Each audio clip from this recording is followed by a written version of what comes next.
the Chevrolet Monte Carlo. Just the name brings a wave of nostalgia, doesn't it? This car wasn't just a mode of transportation, it was a statement. A blend of style, performance, and luxury that captured the hearts of millions. But why did everyone love the Monte Carlo so much? Let's dive into the history of this iconic ride to find out. Chevrolet was a bit late to the party when it came to the personal luxury car market. By the mid-1960s, Chevy had a strong lineup. But there was a problem. They didn't have a direct competitor to Ford's Mustang or the increasingly luxurious Thunderbird. Meanwhile, Pontiac was making waves with their Grand Prix. Chevy needed something to keep up, and fast. Enter John Z. DeLorean. Yep, that DeLorean, the man who would later give us the famous time machine in Back to the Future. In 1968, DeLorean left Pontiac to become the general manager at Chevrolet. His mission? To give Chevy a car that could compete with Ford and Pontiac's big players. The Monte Carlo project, initially codenamed Concourse, was set to be built on the A-body platform. This platform was shared with other GM vehicles like the Chevelle, but the Monte Carlo would be something special.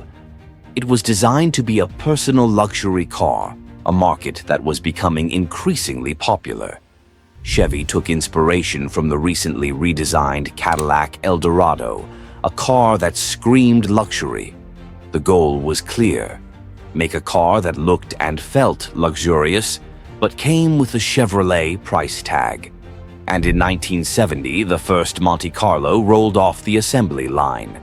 The Monte Carlo's design was a masterpiece.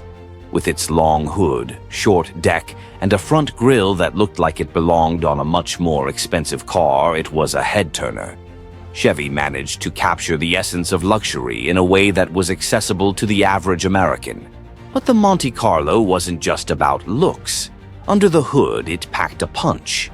Buyers could choose from a range of V8 engines, with the top-of-the-line SS454 model boasting a massive 7.4-liter engine that produced 360 horsepower. It wasn't just a car, it was a beast. Chevrolet knew they were onto something special, but there were still some nerves.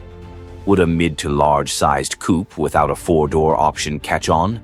To hedge their bets, Chevy initially considered offering a four-door version and even a convertible. However, budget constraints and a desire to keep the car focused on its luxury coupe identity led them to stick with the two-door hardtop design. The decision paid off. The Monte Carlo was an instant success. It offered a unique blend of style, performance, and comfort that resonated with a wide range of buyers. It wasn't just a car for the wealthy, it was a car for anyone who wanted to feel a bit of that luxury without breaking the bank. By 1969, as the final designs were being completed, Chevrolet was still a bit anxious. But when the Monte Carlo finally hit the market in 1970, it quickly became one of GM's best-selling models. It didn't just compete with the Thunderbird and Grand Prix, it held its own and then some. Over the years, the Monte Carlo went through several redesigns, but it never lost its identity. It remained a symbol of affordable luxury and performance, earning a place in the hearts of car enthusiasts everywhere. What made the Monte Carlo stand out was its unique blend of influences. It shared some design elements with the Pontiac Grand Prix, like the rear C-pillars and rear window upper panels. However, the rest of the car, while influenced by the Cadillac Eldorado, had its own distinct personality. The Monte Carlo was a well-proportioned beauty, especially compared to some of its competitors. For instance, the Ford Thunderbird of the time had an odd beak-like nose and a heavy pseudo-continental design that just didn't quite hit the mark. The Monte Carlo, on the other hand, fit perfectly into a new niche. The affordable, mid-sized luxury car, a market that hadn't really been catered to before. When the car hit the market, it received rave reviews. Car and Driver even described it as a composite of Buick, Oldsmobile, and Cadillac. A design success, a true luxury coupe for Chevy. And you know what? They were right. The Monte Carlo looked more expensive than it actually was, and Chevy cleverly played into that.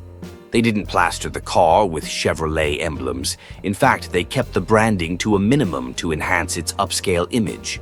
This strategy worked wonders, and by 1972, the Monte Carlo had become a profit leader for Chevy, with sales figures that were nothing short of impressive. By 1973, Chevy decided it was time for a redesign to further distinguish the Monte Carlo from its Malibu Chevelle underpinnings. The new look was bold and confident. Every part of the previous design was re-emphasized, but with more flair. The body fender curves were more pronounced, the hood was longer, and the A and B pillars were more upright, giving the car a more commanding presence on the road. One of the most notable changes was the introduction of the opera window, a small fixed window in the rear quarter panel that became a defining feature of the Monte Carlo's design. This wasn't just a window, it was a styling cue that would go on to become synonymous with American cars of the 1970s. Along with the mandatory vinyl top, the opera window gave the Monte Carlo a touch of class that set it apart from the competition. This new design wasn't just about looks, though. It was about making the Monte Carlo a car that people aspire to own. Chevy understood that their customers wanted more than just a mode of transportation. They wanted something they could be proud of, something that reflected their success and good taste. The Monte Carlo delivered on all fronts, combining style, performance, and luxury in a package that was still affordable. The 1970s were a time of change in the automotive world, and the Monte Carlo was at the forefront of that change. It wasn't revolutionary in the way that it broke new ground, but it was revolutionary in the way it perfectly captured the spirit of the era. It was a car that didn't just meet expectations, it exceeded them, and that's why the Monte Carlo remains one of Chevy's most beloved models to this day. The design changes for the '71 model were anything but subtle. The hood now featured a prominent ridge that stretched all the way to the front grille, giving the car a more aggressive stance. The fender curves, which had once been a gentle suggestion, now bulged out like separate pieces of sheet metal, adding a muscular touch to the car's profile. This was a bold move, and it caught the eye of John DeLorean, who was quick to give his stamp of approval when the design was first unveiled. But where the original Monte Carlo had been handsome and somewhat understated, this new design was anything but. Car and driver jokingly described the car's look as Baroque, with editor David E. Davis coining the phrase, "Go for Baroque." Think carriages and coaches from a bygone era, but with a modern twist. However, like many American cars of the era, the Monte Carlo couldn't escape the growing pressures of emission standards, safety regulations, and fuel economy concerns. Over the years, the car grew bigger, heavier, and less powerful, becoming a caricature of its former self. It was the same fate that befell its competitor, the Ford Thunderbird. But even as the Monte Carlo evolved into something less sporty and more cumbersome, it remained special in the eyes of its fans. By 1976, the Monte Carlo had grown in both length and girth, much like its rival, the Ford Thunderbird. This wasn't just a subtle stretch, it was an expansion, adding on luxury with every inch. To move all that weight, Chevy offered a 400 cubic inch V8 as an option, though the standard engine was a 305 V8 that put out a rather underwhelming 145 horsepower. Sure, that doesn't sound like much today, but back then it was all about cruising in style, not racing down the highway. The '76 redesign was more of a refresher than a complete overhaul, with some angular touches, a longer hood, and those distinctive dual-stacked headlights. This was the polyester disco era, after all, and the Monte Carlo was better than most cars on the market. Despite the growing malaise that was creeping into American cars during this period, the '76 Monte Carlo was one of Chevy's best sellers. Chevy's ads played up the car's appeal, inviting people to imagine themselves surrounded by crisp sculptured lines and personal luxury.